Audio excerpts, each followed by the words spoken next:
What's up, everybody? It's your boy Tino here, and it's Thursday afternoon, and you guys know what that means. We got no wrestling on unless you watch Impact or Ring of Honor.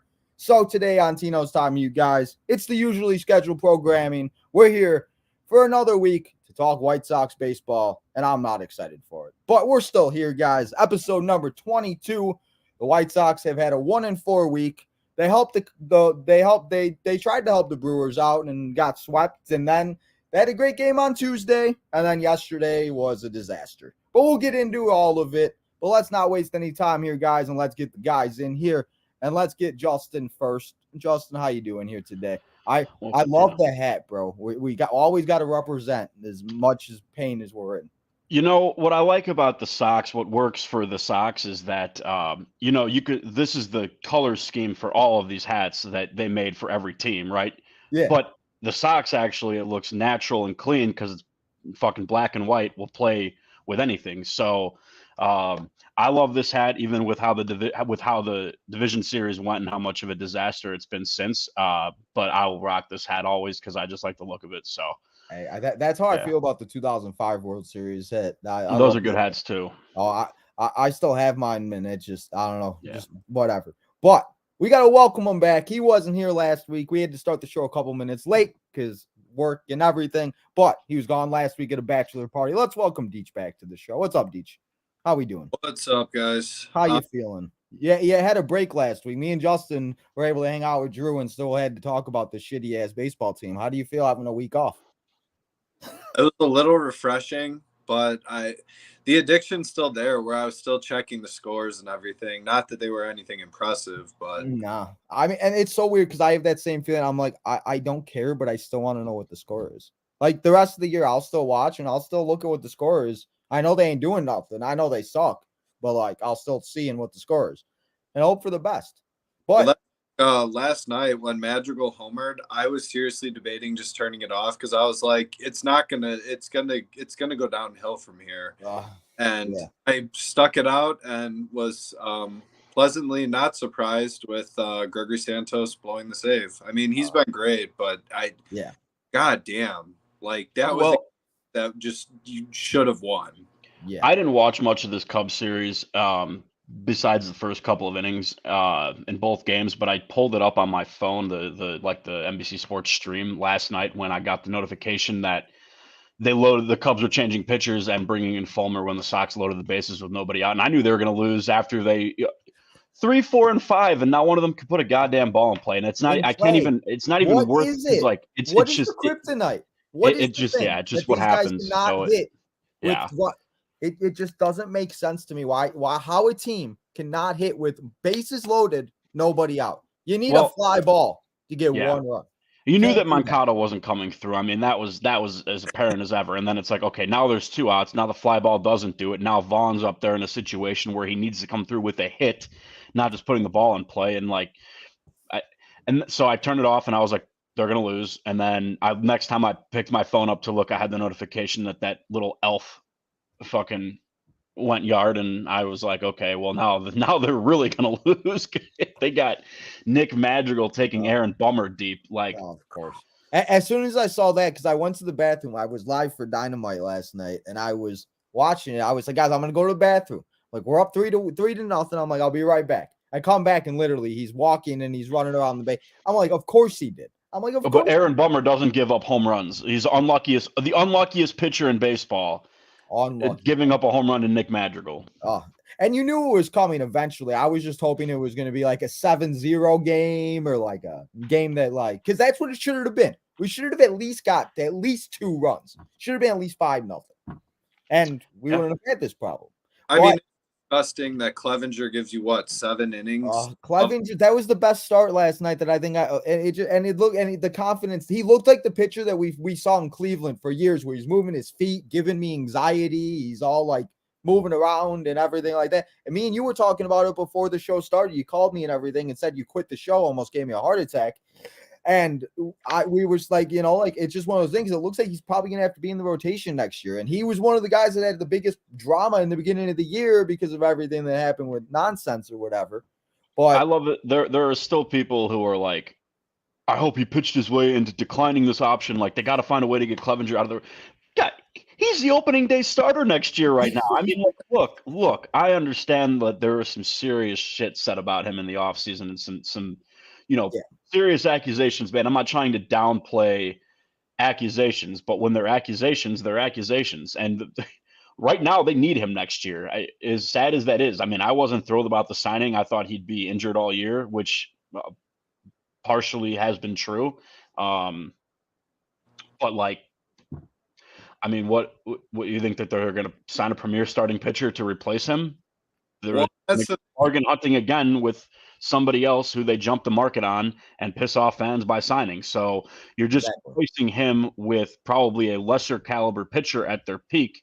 One probably carrying a little bit less personal baggage. But how many problems have you heard from him since the season actually started? And they've gotten, and he's been a part of the clubhouse and everything. I'm not going to sit here and act like I'm a big fan of the guy.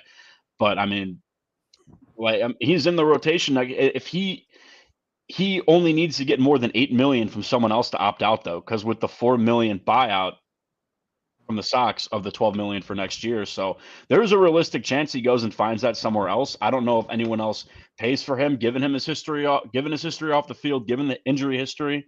The Sox might be the only team that would give him that kind of money. But yeah, there's a chance that he walks away from the White Sox. I don't really think that at the beginning of the season anyone really thought that was even close to possible.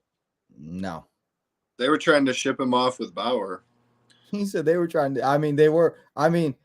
We saw what happened with all that whole situation. Well, I haven't seen Zach Plesac in a second. I don't know where the heck he went to, but like that whole situation in Cleveland with all those pitchers at that time was crazy with Plesac and was it Clevenger and who was the other guy?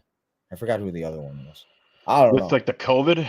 Was it the COVID where they were partying in Chicago or something like that? Yeah, everyone apparently Plesac's the worst human alive for pitching in his hometown and then wanting to go out and see family and friends after the game. That was awful. I have never taken anything less serious than when they're bad people. You should have known that when they were going out during COVID. Like, okay, you virtue singular. We're all fucking come on, get out of here. Like, it's funny. Seeing family and friends, and I'm not going to use that against him retroactively 3 years. No, it is kind of sad though, like how fast he kind of like all like did like fall. Like he like fell pretty fast where he was like a top guy, and then I don't know, but yeah. The disaster last night wasn't the only thing. They got swept by the Brewers. Me, Justin, and Drew talked about it. Justin and Drew, I think, said they were going to get swept. I had a little bit of hope. And Justin, you were right on that. That was the one thing you did do right. You got every pick last week, right? No. I said that they would take 2 out of 3 from Milwaukee and lose both of them in Wrigley, so that they were doing as much to help the Cubs as possible. I swear, I thought you said they were going to lose none. Maybe that was 2 weeks ago. I don't know. I just remember you saying you're like they're not going to win any games. I thought that was last week. I mean, that would be how I honestly felt, but my gut was telling me they're going to play this really good series against Milwaukee and then lose both at Wrigley because it's just going the way of them helping the Cubs, which fortunately they didn't do too much of besides last night. Yeah, I was going to say they did for 4 days. They got swept by the Brewers. They beat them on Tuesday. The little Luis Robert shush, and we got 2 idiots flipping people off. And did you guys see that was actually somebody's like kid? Like one of the broadcasters' kids or something like that.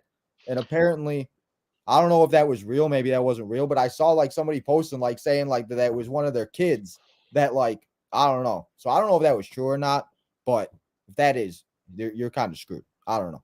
But well, yeah, you're not going to get those seats again if that image it's gone as viral as it has. But I mean, I love it, man. I think it's great on both sides. And that's what the Crosstown Classic is all about. And it's like one of those things. Like I had all my all my Cub fans friend calling me after and whatever. And like I have so much pain, I don't even care this year anymore. Like it doesn't even bother me. But no, I just laughed when I was told that Morel had to walk off last night.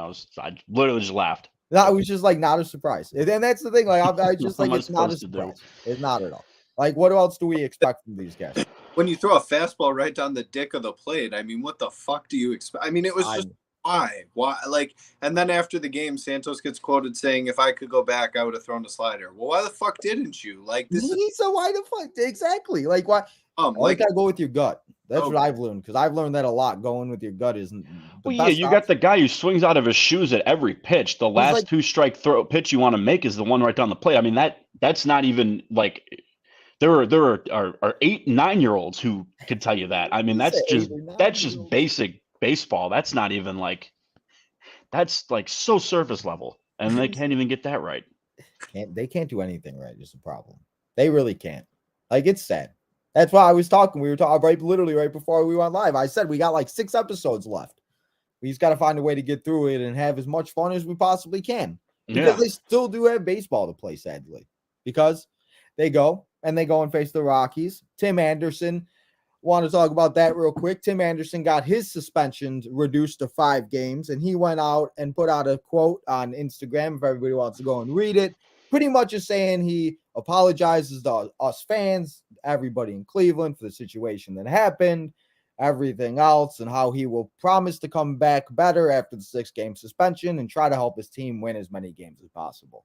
So they won't have Anderson for 5 days. Elvis will play short, I'm sure. Remillard will play second, whatever. What does it really matter at this point? They could bring someone up while he's out. Can they? Well, we're not far from September call-ups either, but they will. You can bring someone up while he's suspended. Okay, well, who knows if they will? They're addicted to playing shorthanded. Who do you guys think that they'll bring up then? Or who do you think they should bring up? Do you guys think, like, okay, how long until Yasmani is off this team and we see Corey Lee? Because, like, I feel like it's overdue. If it doesn't happen for September call-ups, and it's not going to happen this year, I'm almost even ready to say that it's not even going to happen then, because it hasn't happened yet. I thought it would happen after the trade deadline. I was like, definitely August 2nd, he's getting UFA'd, and it just hasn't. Notification tomorrow. He said we probably will. We're talking about it. We probably will. Chicago, and then get out of here. Oh my! Maybe Tim will pay for his plane ticket. I mean, I don't know, man. But watching them play baseball is just irritating. Like, it just doesn't even. It's not even fun. Like I was more excited yesterday setting up my fantasy football league than I've ever been in August. I'm sitting. I'm just like, man, I just can't. It's so frustrating. But as I said, they do have games to play. So let's go over and let's see who the pitching matchup. I don't even know who's pitching. So we got Michael Kopech taking on Peter Lambert, 2-4, the 5.46 ERA. Saturday, we got Jesse Schultens. It's Jesse Schultens Day now, guys. He's 1-5. He's 1-5 with the 3.20 ERA. Taking on all guys. Saturday, Kyle Freeman is going to strike out 17 guys. He's 4-13 with a 4.94 ERA. The White Sox are going to lose that game. I just marked that down. And then on Sunday, they got Dylan Cease taking on Chris Flexen. That is 1-5 with the 7.74 ERA. This is either going to be like the weekend or the day they had in Cincinnati where they scored like 19 runs, or they're just going to get their ass whooped by Colorado, and the Rockies are just going to destroy them. So, Deech, I'll start with you since you're a little refreshed. What do you think about this series? And I guess now, like, watching these games, obviously we're only watching for a few things, but do you like watching them play like these other teams, like the Rockies? I know we've seen them play like them in the past, but like now with the new schedule, as we all know, that they're all going to play every team, do you like that aspect of, like, you know? Yeah, I like it. I mean, honestly, good for the MLB for sitting, because it kind of breaks the whole division BS down. So, I mean, the White Sox can't count on winning a bunch of games because they play Cleveland, Kansas City. Our division's shitty. The Cubs division is shitty. I mean, it should be where you play everyone, because it's dumb not to. I mean, you should really have to face every team in the league, because it makes baseball more competitive, and you actually have to go out as an owner and spend money and build a team, and not just, otherwise you just will be, humiliated. So, which we're a part of now. It's nice that we spent money, got humiliated. So, I was watching. I don't know if you guys got a chance. I was listening to a podcast with Chuck and Ryan, and he said that the Mets still owe James McCann all this money for next year, and the Orioles have him to help him with Adley and everything. And I'm just like, the Mets are literally still paying guys that just have like that are nowhere to be found. And it's just so funny. I'd rather do that than not spend anything. Because I didn't know the Rockies were this bad. The Rockies are as bad as we are. I thought the Rockies were better. I didn't think they were this bad. Well, they're in there. I mean, you just said like the divisions are less impactful now, but they still it still has some meaning, and they play in a loaded division and have to play all, the Dodgers, the Giants, San Diego, Arizona has fallen off recently, but I don't know when Colorado played them. Arizona had a really good first half, maybe because they were playing the Rockies all the time. I don't know. What happened to the Diamondbacks? But the Diamondbacks went all the way down, and the Dodgers forgot how to lose a baseball game.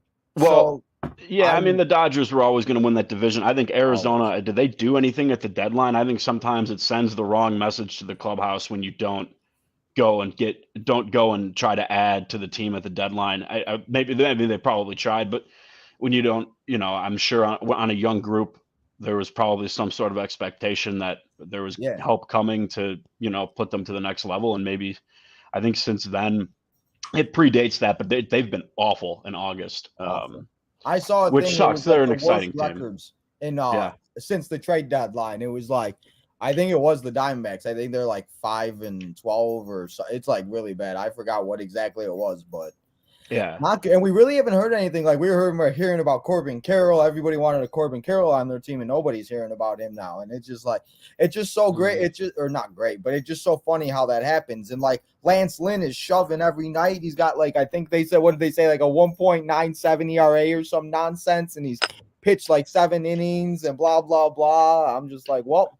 The D-backs are a good case of why, and I know that I've mentioned on here before, so I won't talk too much about it. But when people, I don't even know how to say this. When people talk about the 2020 Sox and they were ready to take off, they were a young group who put together 60 good games, fell apart down the stretch. You look at what's happening to a young team like Arizona this year. Yeah. It's tough when you're young and going through it for the first time to put together that full 162 and actually grind it out and get to the finish line. And so that I'll always harken back to that is like, back-to-back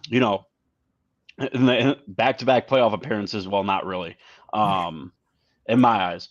So it's disappointing for Arizona. The Dodgers said they identified like a couple of things that Lynn and Kelly were doing that they could be doing differently. And it's just, baseball used to be an unfair sport because of the money, and it is to still kind of to a degree what they talk about in Moneyball. But now it's an unfair game because you have a handful of organizations who are run by and operated by smart people who are good at getting the best out of guys, and then you have a lot of teams who don't do any of that. Yeah. And I mean, like the biggest example is spending a few years ago, the Braves went out and they rebuilt their outfield in one afternoon, and they went on to win the World Series. I think they got Soler, they got Duvall, and they got Jock Peterson. Yeah. Yeah. And they went on to win the World Series. Yeah, they got Rosario, right? Yeah, that's right. They did. And that was the year Ronald Acuna Jr. tore his ACL. And so it's just like, that's what you got to do. And that's the perfect thing what you said is sending the message to the team is that, you know what I mean? They didn't go out and get that guy. And now they felt more pressure. And then you see how the pressure, they can't handle the pressure. Atlanta's lost Freddie Freeman and Dansby Swanson the last 2 off seasons, and they still have the best infield in baseball. It's disgusting. I wish I knew that feeling. So do I. I just imagine if the White Sox would just got Cody Bellinger and Dansby Swanson, and our lives would be so much easier, maybe. But anyway, I don't know. Going to the Dodgers, though, the Dodgers were smart. Everyone was like, "Oh, Tim Anderson's going to get traded. Tim Anderson's going to get traded." The Sox obviously had a high asking price for him and thought they were going to get it. All the Dodgers sat and did was pivoted and got what's his name, Ahmed Rosario from Cleveland, and Kike Hernandez. I mean, their guy. They love him. One of those things where they can just assess, like, yes, we have a need, but we don't need to necessarily give up like the farm system for a guy who is honestly questionable how he'll actually do when we can just go get Rosario and Kike. I mean, it's the Sox don't do that. We go and trade for like bums at the deadline. We stacking up these first round picks. I learned today that Tucson was a first round pick. I had no idea. I was like, Trope. All these guys were former top prospects. I mean, they've been doing this for years. Remember when they had AJ Reed? Oh my god! In like the second half of 2019. Oh, why you got to bring up that name? Well, I mean, it was awful. It's comparable this year, though. I mean, no, this year it's on another level. And I will say some of the guys they have brought into the bullpen. There's been a couple decent guys. I think that Ramsey guy hasn't looked bad. There's been a few guys that have had like a few decent. I think Tukey has if he could harden his stuff, I think he could be a decent starter. It's just one of those things that it's just like they've been doing it for years, and it's like Ryan said it best. 2016, 2017, we were all excited about all these guys, and we're see where we're at. So right now, all these guys are prospects. It's great to see Edgar hitting home runs and walk-offs. It's great seeing Schultz do all these things. Why are you shaking your head? I'm you know what I said on the thing last week. I will not promote, celebrate, or do anything about any of these prospects. Well, that's what I was trying to get to. Wolko, however the hell you pronounce his name, him I will because he's from Downers Grove. Shout out. So that, yes, but the rest of this shit, I couldn't care less that Colson Montgomery is the new number 2 prospect in baseball. Yeah. I'm not doing. I can't do this again. That's what I was getting to. You just beat me to it. I'm sorry. No, it's fine. I appreciate it. It takes less words for me to speak, but that's exactly like it. Just until they go out there, I don't believe anything because this is what we do. I'm not going through it again, and I'm not getting invested like I did because I can't deal with that shit. I look at my room and I don't even know what to do with it anymore. I've been trying to sell shit daily. I got somebody tried to offer me $10 for a jersey. I was like, bro, you're on crack. I'm like, go away. Just because this team sucks doesn't mean you could try to get a jersey out of me. Go away. And it just disaster. So Loss is like the last example of why you don't buy into the Sox promoting a prospect. And my god. No, you really need like a full season where you see a quality, however many games whoever they bring up next plays before you can really sit there. Because all these people it's a small sample size with Sosa and stuff. And it's like, okay, well, in that sample size, he's been awful. So all of them have. All of them come up to the majors and can't do anything, but they go to AAA and they look like superstars. Yeah. They're all 4A hitters, man. All of them. Besides Robert. Besides the literal phenom. Yeah. The phenom, I don't know, man. I've seen 17 different types of directions of that home run, and just the way he hits the ball sometimes is just ridiculous. And it's like, how does it he's so good, and he's like the only reason why I honestly low key kind of tune in sometimes. Literally the last 2 nights starting the game, I said to my roommate, in the first, I just need whatever inning we were turning it off, or if he was due up, I just need to see. I want to watch Robert bat, and then we can put on whatever else, or we can do a Stranger Things rewatch. And so I was like, we'll go to that after Robert bats. There we go. I mean, that's what I do at this point. I just look over, I'm watching whatever the heck I'm live for, and I just look over and I'm just like, I don't even care, because it's just yeah. And then I love the redemption arc. He's finally found it. All the stories and tweets about Moncada after he hits his 4th home run in the middle of August.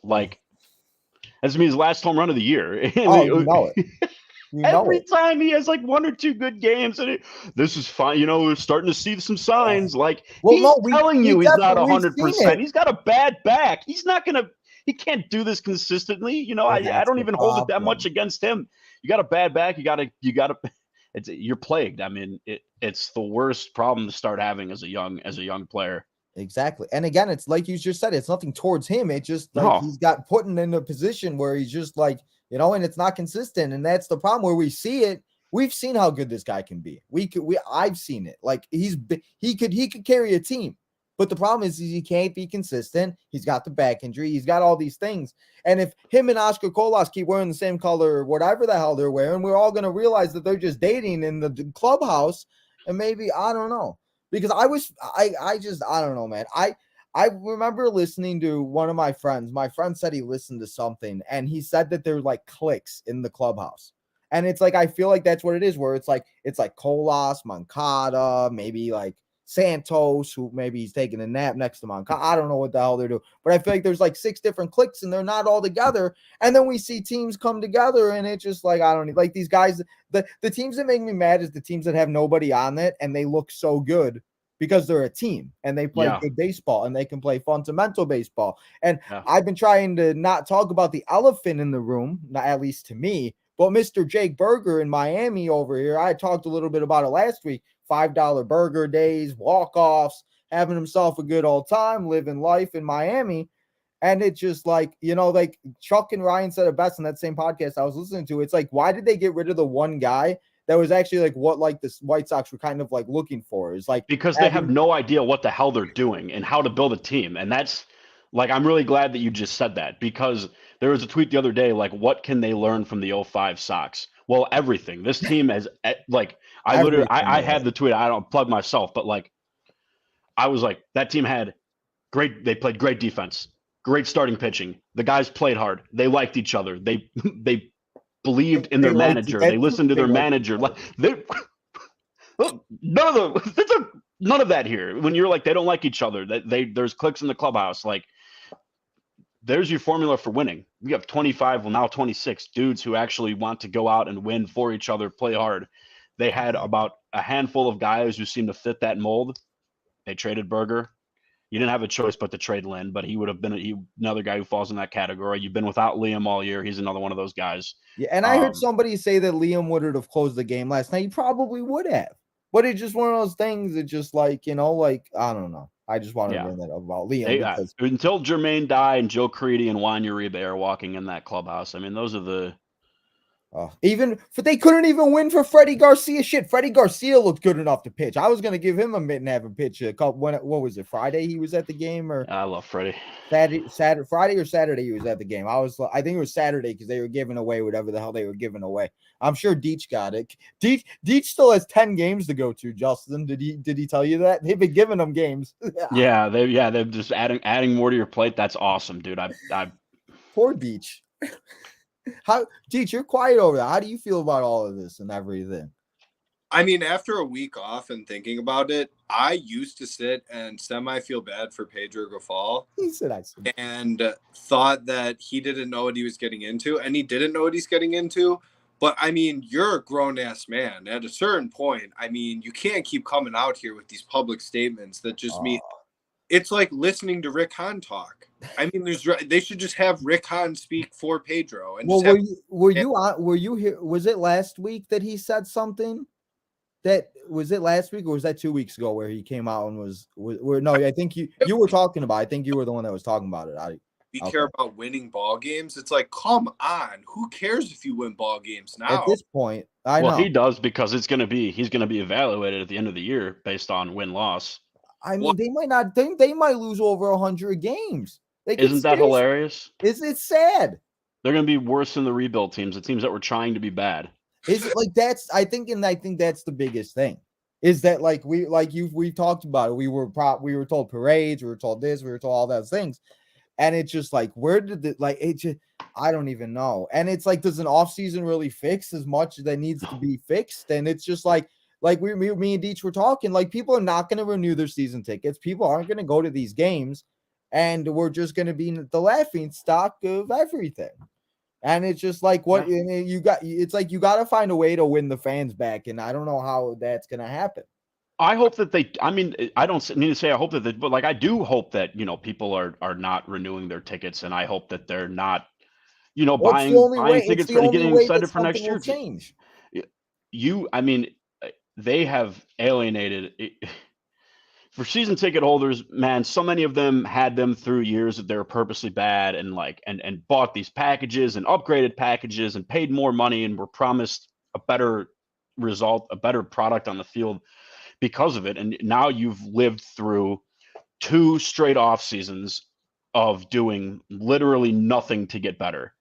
And how can you just keep expecting them to give you for people to give you their hard-earned money, especially when you're dealing with a more blue-collar fan base like the Sox have? I mean, they're like, a lot of the money's on the other side of town.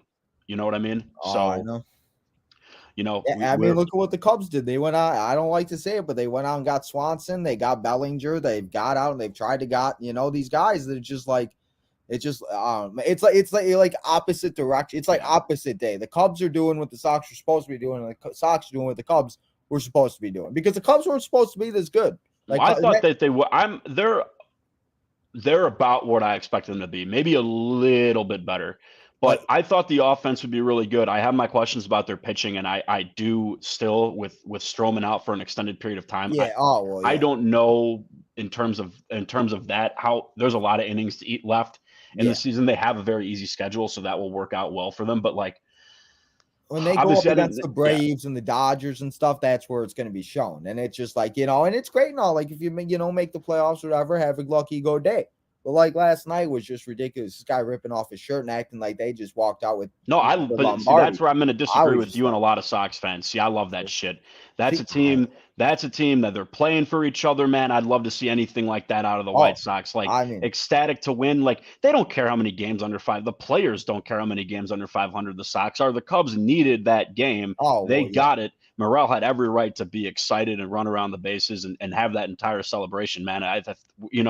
We'd be loving that if that was happening on the other side of town. If the Sox did that to the Cubs, we wouldn't give a shit how bad the Cubs were if these roles were reversed. We wouldn't be like, oh, we can't celebrate if the Cubs stink. No, we'd be like, fuck you. This was No, you're absolutely right on that one. I just was like, oh my God. No, when you're watching, it's different. When you're and that's the thing.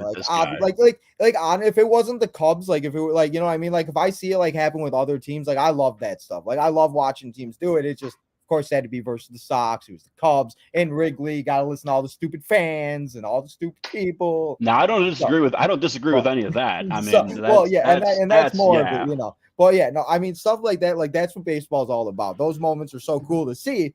Just sucks when it happens to your team, because now it's going to be played over and over and over and over. God, I've seen it 200 times today. Bro, I haven't even looked at my phone. Every time I see anything, I just get off it. I'm just like, nope, I don't got time for you today. Good God. After we're done recording here, I'm low-key turning on my phone and going to watch Big Brother all night. So I don't even want to look at nothing. I'm just like, I'm done. So we really haven't talked about, and I don't really want to talk too much about it. What do you guys think they do about the Rockies? Do you think that it's a competitive series? What do you guys like? I mean, I don't even know. Like, what do you guys think this Rocky series looks like? Because, I don't know. It's like the blind facing the blind. So he won the game. I mean, we both suck. There's really and that's the thing. Like, I don't even want to predict these games anymore, because it's just like, what is there to predict? Like, there's nothing to predict, and there's no reason to. So it's just like, I hope they play baseball. So, and that's the thing, man. It's just like, and that they make it so hard for us. Like, they could just make it so much easier for us. Like, the show would be popping if the White Sox could just learn how to play fundamental baseball for 7 days. But like, it can't happen. So I don't know. They go and play the Rockies. We'll see how that goes. And then they go and they come home and they play the Mariners, right? They are home, right? Right? Probably they're on the road all week. They're at home for the Mariners on Monday, Tuesday, Wednesday, and then they go and face the Athletics. And next Saturday, everybody during the Dylan Cease bobblehead day. That's like what I'm excited for now, is the Dylan Cease bobblehead. They're doing that reverse thing like the Athletics did or whatever. So, Deech, I'm sure you'll probably go to that game. No, I don't think I already have 2 games. He said no. He said not that one.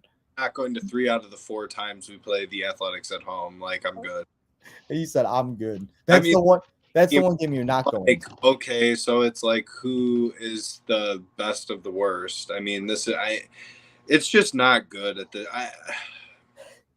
I'm at such a loss for words of how poorly, and that's the thing. I see people complaining about Robert not being in these like MVP talks.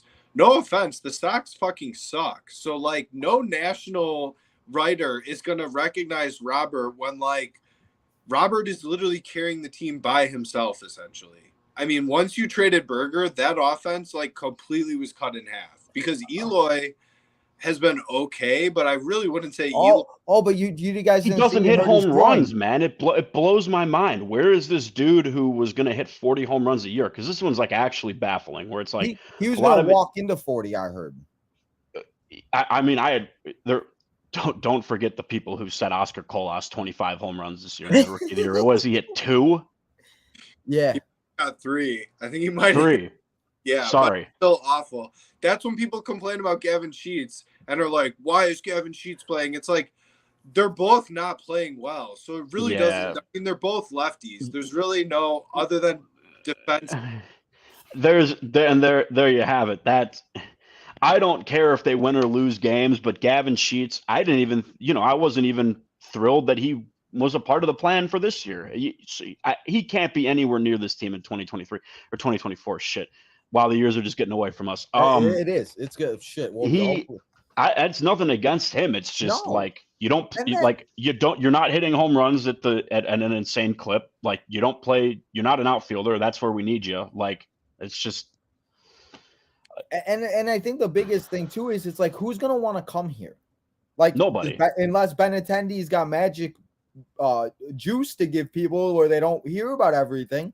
But who's gonna really want to come here to be and want to build another whatever if they want to build a championship or apparently we're contending they only get guys that they compete against themselves for and way out overpay the market. Clevenger and Benintendi were those guys this last offseason. They're not going to sit at the table and win a big negotiation with anybody. Not right now. That has nothing even as much with the monies that they can spend as much as it is like the public perception of the organization right now is not awful, not good. It's not good to the point where it's getting worse. Like it just seems like it just continues to get worse. And it's like, I don't even know. Like, and that's the thing, like what is going to fix this? And that's where it's like that, like Deej said, like, I don't even know what to say. Like, this is like, we're 40 minutes left. Usually we got 20 minutes left to talk about things, but I don't know what else to really say because it's just like, it's a disaster and there's like no going up from here. And it's like, I feel like the only way that they could do anything is to clean house, but we all know that's not going to happen. I mean, I was watching The Last Dance and listening to Jerry Reinsdorf's dumbass talk about blah, blah, blah, and Jerry Cross and this guy and that, blah, blah. I'm just like, shut up, Jerry. Like, this is exactly what you're doing to the White Sox right now with your BS. I'm just like, I can't. I don't know. I'm sorry. I honestly think that this is going to force Jerry Reinsdorf's hand to like, I mean, I don't know that Kenny Williams will get fired. Because he's going to be loyal. Yes, Corey, you are getting banned if you mention. Yeah, you're one of the Cubs fans that called me yesterday. Listen, Corey, you don't just come in here after being gone off of YouTube for 6 months, bro, and start talking shit. I'll keep going. I'm sorry. I honestly think Rick Hahn and Pedro Grifol are probably gone. I said that last week, Deech. I don't know if you watched it all, but yeah, I agree. I just. Pedro Grifol has not done anything that has remotely impressed me, even just handling these these few situations with like the fight with Anderson, all these allegations coming out, and they just stand up there like puppets and just are like, no, that's not true. I mean, at a certain point, it starts to become pretty true when there's something not right in that clubhouse, and this whole sweeping everything under the rug isn't working. Flush it. We're gonna flush it. The toilet's overflowing. The water's coming out of the so bottom. If it's gone, I honestly think they will cut Pedro loose. I mean, I think that's what you have to do. It's like I don't know what is gonna make this better, and I think that's the only thing that's going to. Ozzie Guillen would. I think Ozzie Guillen would actually encourage certain players to come play for the Sox. It may not make a huge difference, but if I'm a free agent and I'm looking at Pedro Grifol, who was on shit-ass Kansas City for however many years, and his claim to fame is what's his name? Salvador Perez. I mean, and then just had the worst probably. I don't know any manager that's had this awful of a year and still has the job. Their expectation was that they would at least try and compete. I mean, they're not even remotely near competing. I mean, and that's like I was looking at the Royals. They're almost at 40 wins. If they just go on a little winning streak, Sox could very well end the season in last place. And it's just like, that's just like, you know what I mean? Where just, and what are we going to do? Bring in Salvador Perez and he's going to change If they everything? add Salvador Perez and run this back, I will no longer be a fan. And I didn't think there'd be anything that could like actually like end my fandom. You But said like, I quit. fuck, man.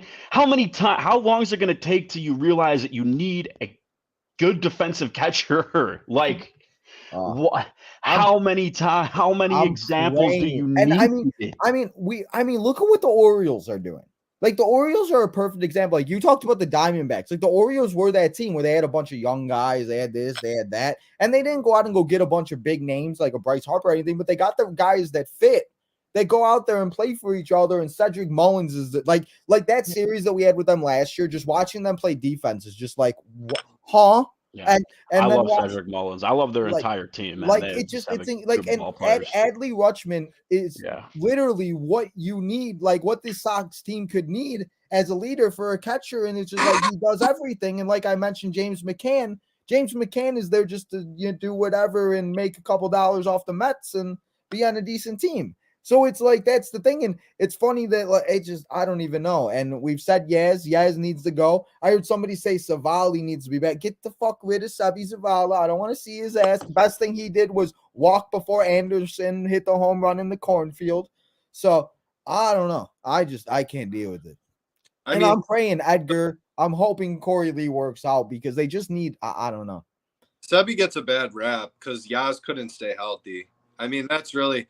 I said that last week too, Deech. Yeah, I'm by no means a Sebi Zavala fan, like at all. Like it's just kind of whatever. But I mean, he's a backup catcher, and he's arguably probably played maybe a little less than Yaz this year. But I mean, it's pathetic how quickly Yasmani Grandal declined for how much money we gave him, where it's like, did we not much money during the medical portion? Did they not assess any of these guys? I mean, honestly. Well, and that's the thing. It's just like I feel like they're just half-assing their job, and it's like they just trying to get by, and it's just like, if you just did your job correctly, and like you put out that thing like earlier, like why is Rick Hahn not in the worst GM category this year? Like if that was an award, it should go to Rick Hahn. Because no one gives a shit about the Sox. That's why. Did you see the other guys on that list? It was Cashman, Epler, two New York guys. I don't even know. I can't remember who the other two were, but that's I mean, the Mets are just a different story. The Mets, I mean, we could do a whole four series podcast about the Mets. They're just they learn quick that you can't just throw money at the problem. It's there are two: culture, everything. Like you have, like it's not that simple. It's the culture, reinventing the team, as it were. And that's what kind of needs to happen here. And we're not going to be able to spend over the problems like they will to a degree. I mean, I wouldn't have given those contracts to those guys, but it is what I mean. I don't hate that they did. I think it's good for baseball that they did. I mean, yeah. And I mean, and like that's the thing too. Like with a lot of these guys, like you know, like we've seen like Giolito. Like Giolito's went to the Angels and looked like trash. And a lot of these guys, like next year, I heard somebody say it too on a podcast I was listening to. It wasn't Chuck and Ryan. They said Moncada's going to have his best year next year because he has a contract year. You didn't let me finish. Contract year, guy. But and I agree with that. But I think that would probably be Moncada's best season because he's playing for something. I will tell you. Will never make $25 million in a season. I don't believe so either. I'm just saying that, like, you know, if Moncada's going to have a breakout year, I'm just saying it's going to be next year with his contract or whatever the hell. You are right. If he were to, it would be next year. It makes sense. He got paid and got lazy. We already saw that happen once.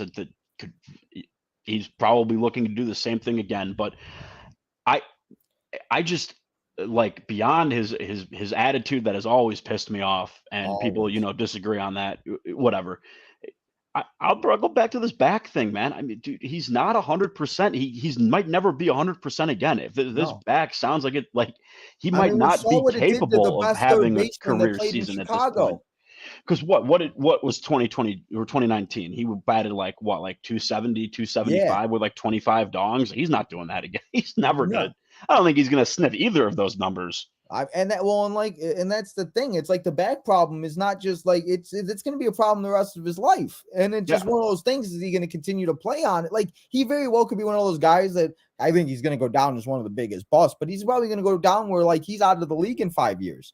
because he can't play because his back is so messed up. He could be out of the league after next year, man. I mean, he plays a good third base, but like, you're right. If he comes and does what is he hitting? He's hitting what, like 240 right now? That might be generous. I was gonna say that might be too nice.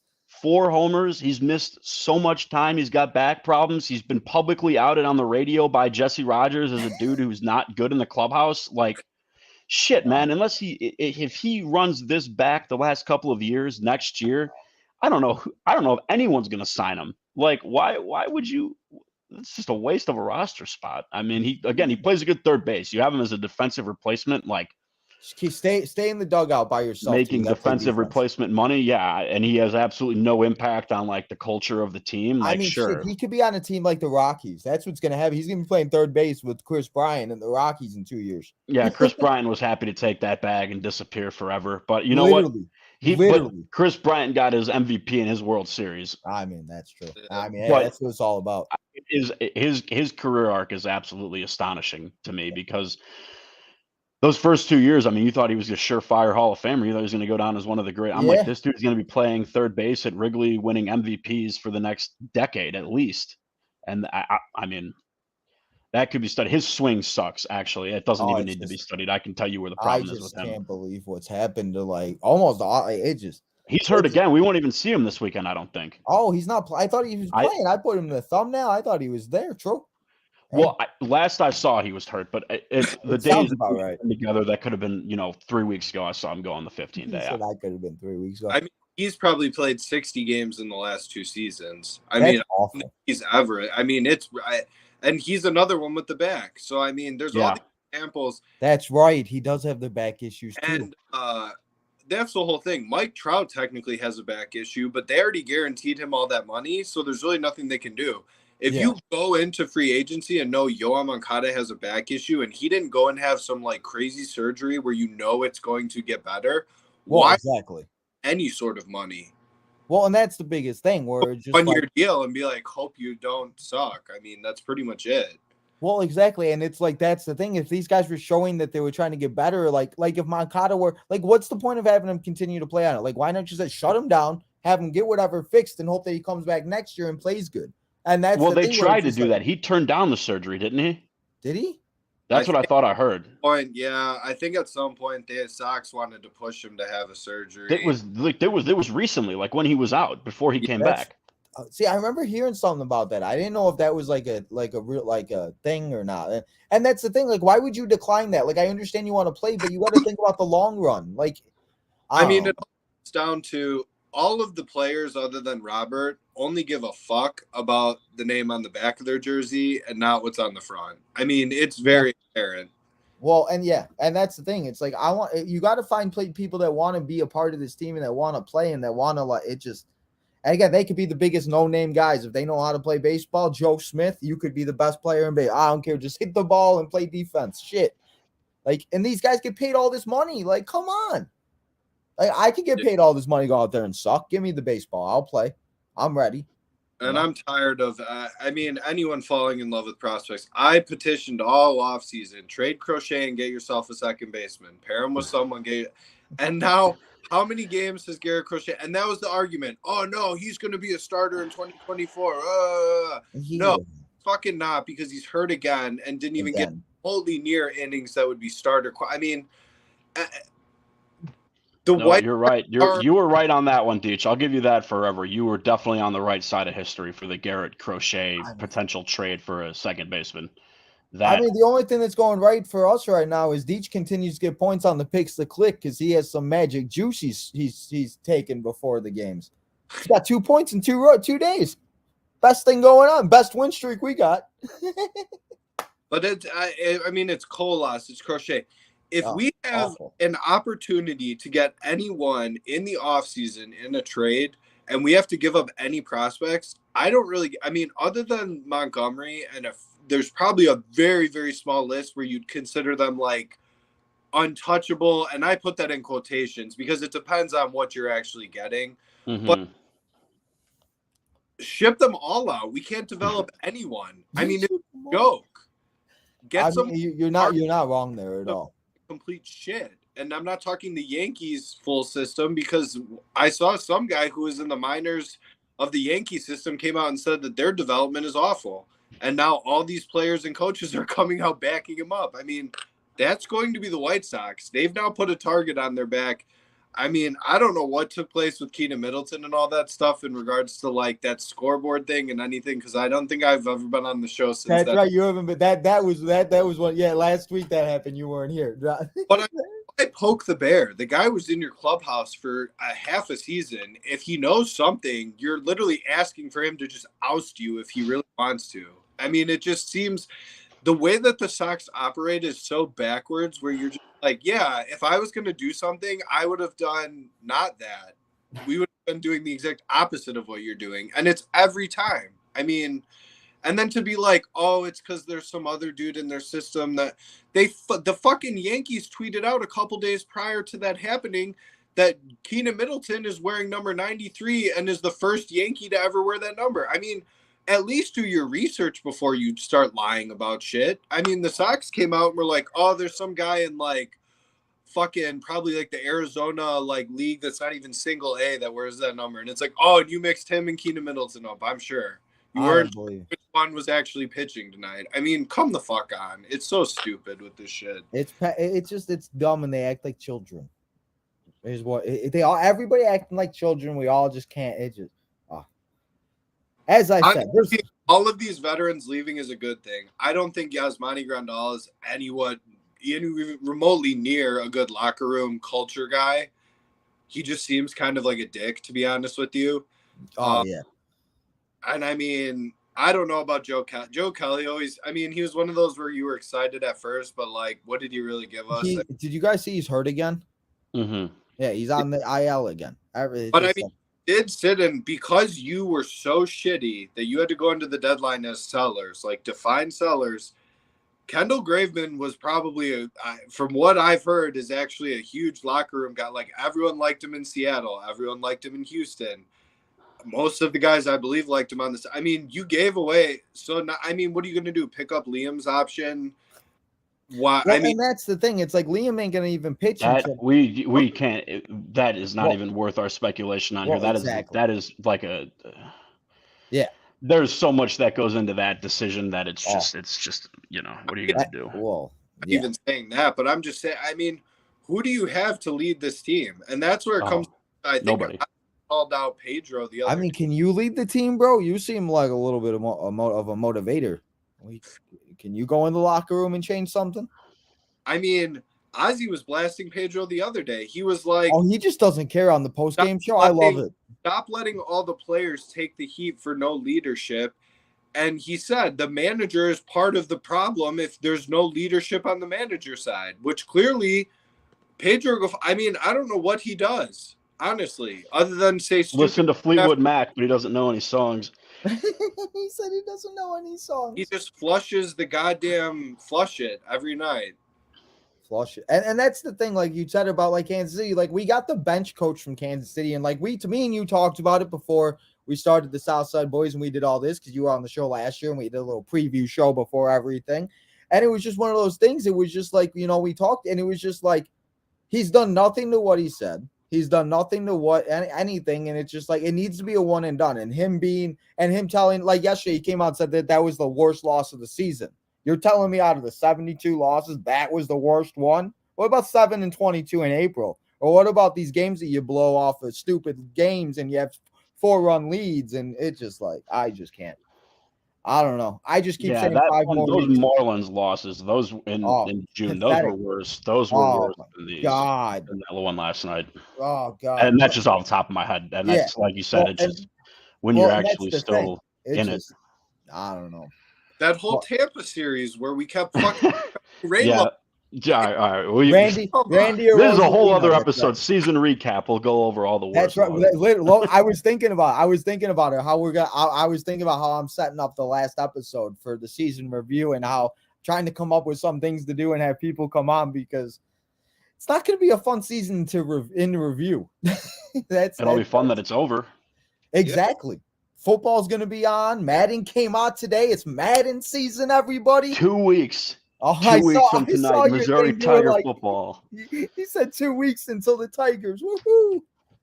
Because what? It's 2 weeks for them, and then the following week football starts, right? Yeah, Like the but they NFL? actually kick off on like the Thursday night before of the opening weekend of college football. Okay. I always get confused because I'm not into college as much. Like I try to keep up with it, but I always like that's kind of like where I get confused because I'm like college always starts like the week before. It starts Labor Day weekend. Now they start even a weekend earlier. Some teams like Notre Dame and Navy play a week from Saturday in Ireland. There's like week 0.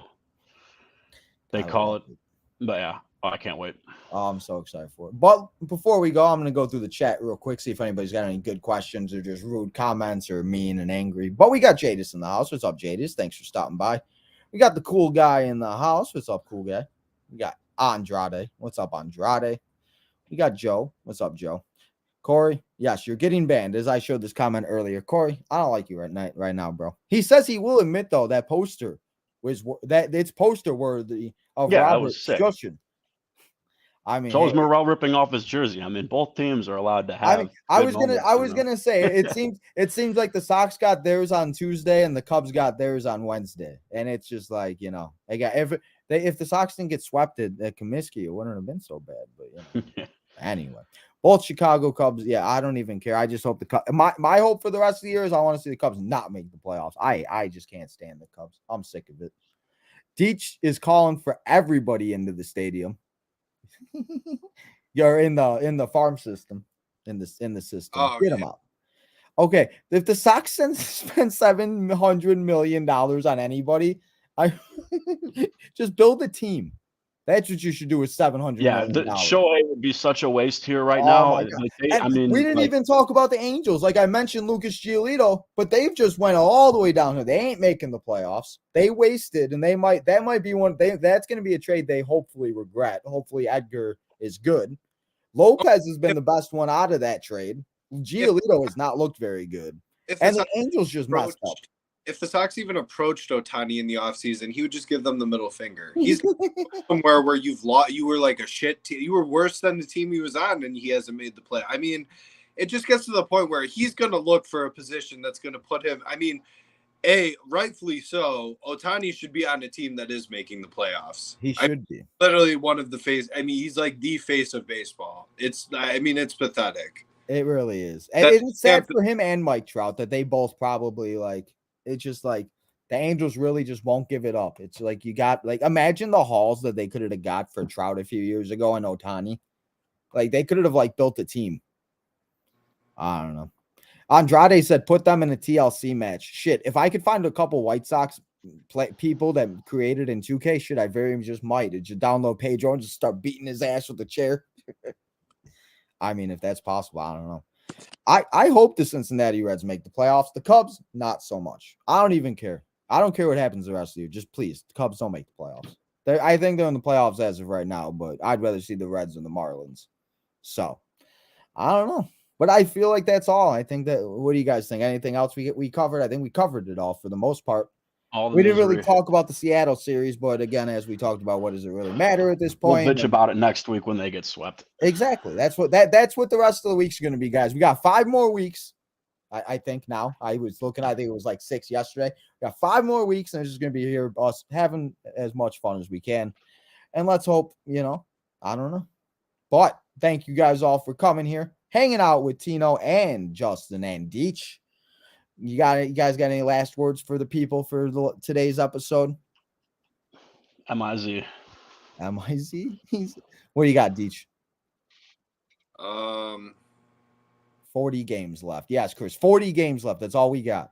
40 more days of pain. Go to a fourth. Huh? I have to go to a fourth of the remaining games. That's so sad. That's so sad.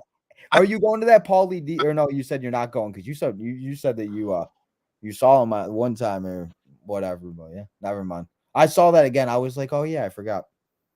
But yeah, let's just hope they at least win a few of the games that you go to, Deech. I feel like that's the best I can ask for. Probably not though. So I don't know. But thank you guys all so much for coming here, hanging out with us for an hour, listening to us rant about the White Sox. Episode number 22 is in the books. And next week, it's number 23, the GOAT number, Michael Jordan. So that's exciting. But We'll be back here at you with next week, the three of us, to talk more White Sox misery and depression. That's what we call the 2023 Chicago White Sox. So, guys, remember to go follow all the social medias here on Tino's Time. Go follow the SouthSide boys. Go get your merchandise on bonfire.com/Tino's Time for all your Southside boys and Tino's Time merchandise. Go become a member. Leave a super chat or two. Big shout out to our girl April in the chat, leaving a $20 super chat last night on Dynamite. So thank you so much. Appreciate it. Remember, it will all just go right back into the channel. So I do appreciate all you guys for that. I'll be live here tomorrow for Friday Night SmackDown. You guys already know. We'll be live here for the rest of the weekend. I'm going to go and play Madden, try to enjoy the rest of my night. Sox don't play today, so that's a good thing. I'm going to watch them lose tonight. So, everybody, have a great rest of your Thursday night. And I will see you guys all live here tomorrow on Tino's Time for Friday Night SmackDown.